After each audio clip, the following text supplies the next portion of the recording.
looking at much less than what we could have received here in the low country this weekend, but the upstate definitely needs to prepare for bad weather this weekend. Very bad, crippling ice storm for the upstate. Here in the low country, just minor impacts and mainly just inland. So if you live at the coast, for example, right here in Mount Pleasant, no problem. There's places like Williamsburg County, King Street, where we will certainly see some slick spots overnight and into Sunday morning, Saturday night, overnight into Sunday morning, I should specify. So 52 degrees right now in Somerville.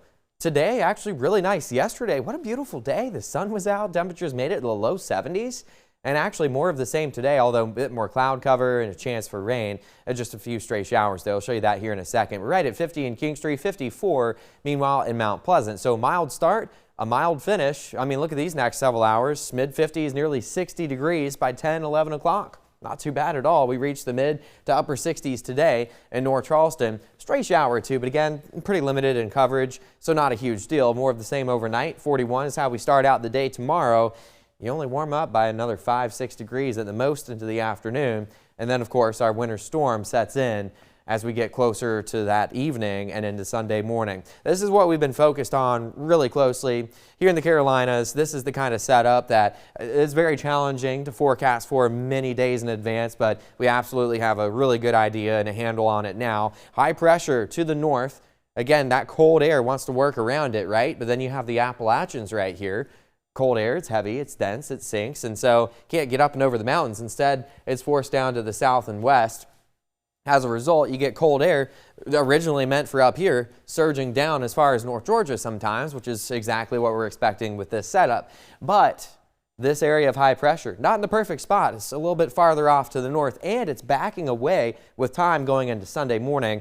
That's what you want to see, because you don't want to see the extensive freezing temperatures or below 32 all the way to the coast when you have a system like what we have coming in. So that's the good news, because when you look right here on the coast, temperatures are above the freezing point. Meanwhile, for the upstate, I mean the core of this cold air all the way into North Georgia, they're dealing with the potential for a crippling ice storm. Look at this. I mean, exactly where you see that cold air damming, the best setup for the upstate. That's also where you see major impacts from this winter storm. While here in the low country, we're just talking limited to minor impacts, with Williamsburg County looking at the worst conditions, which is just a light glaze of freezing rain. We can handle that. What you don't want to see is, again, what the upstate will be dealing with: power outages, trees down, and hazardous travel, potentially for a couple of days.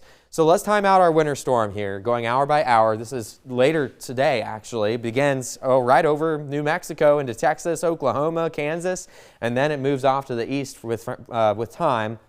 Heavy snow to the north. Places like Kentucky could be measuring snow by the foot here, and then an ice storm to the south, and actually just rain down in southern Mississippi and Alabama.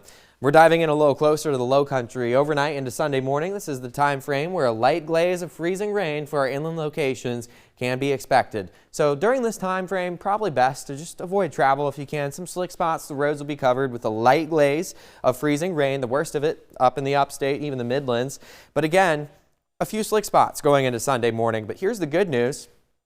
Even by midday Sunday, temperatures are just too warm at that point, and all of that ice that does accumulate, it just melts going into the afternoon Sunday. That's not the case for the upstate, but right here in the low country it is. Look at these southerly winds. Temperatures warming up, and we actually get within the warm sector of an approaching cold front and a warm front to the north. So I can't even rule out some rumbles of thunder Sunday night into Monday morning. A really dynamic system, and it's out of here by Monday morning, so that's the good news. Here's another visual just to show you a light glaze of freezing rain going Saturday night into Sunday morning, with the worst being in the upstate, where they're dealing with major impacts because of the freezing rain. I mean, it is a crippling ice storm for places like Greenville, Spartanburg, up to Rock Hill, and even into North Georgia. But for us, just a light glaze, but we're still, again, bringing your attention some slick spots there Saturday night into Sunday morning for our far inland locations. North Charleston above the freezing point. That's the good news. But of course, all the attention has been focused on the weekend, so I wanted to really highlight next week as well. 20 Tuesday morning. Every single morning after that, deep into the 20s. And daytime highs only into the mid to upper 50s. And it's not just inland, it's our beaches, islands and beaches too. Just really chilly weather in store for us.